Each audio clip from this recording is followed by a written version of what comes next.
الرحمن الرحيم magacay waa Hussein Maxamuud oo udurkii ku jiray al-shabaab muddo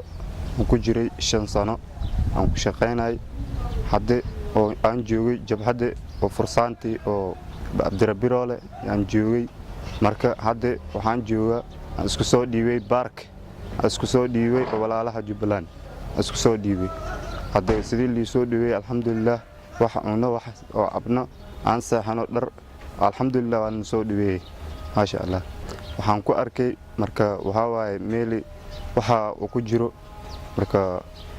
barnaamijkii oo ninkii fikradiis oo ku jiray markaas dhiwan ku soo arkay oo ku soo baxay isku soo dhiibay xaalad aan ku suganayna oo nan dheer oo xaalad diin ah ay magaca ku bilow assalaamu calaykum marka ugu horeysa waan salaamay walaalaha muslimiinta soo dhaweysay si fiican oo Jubbaland anigoo ah Maxamuud Cumar oo la magaca Maxamuud Qoroto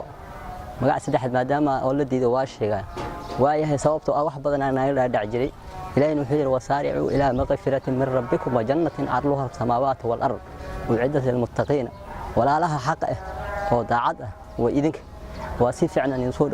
dhaweyseen waxyaalaha macnaha nolol sheegi jiray marka hore iyo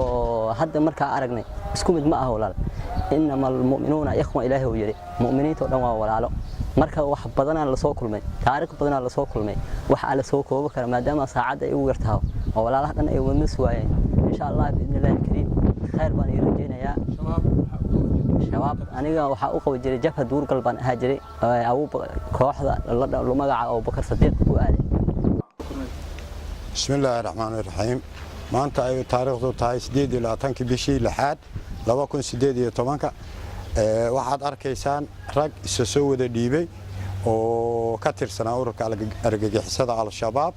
ragaas oo beeshaas ooga soo cararay waxyaabo badan oo xumaan ah haday noqon lahayd dhinaca diinta oo aan meeshiisa ka jirin haday noqon lahayd dadka dhinaciisa oo baad laga guri jiray haday noqon lahayd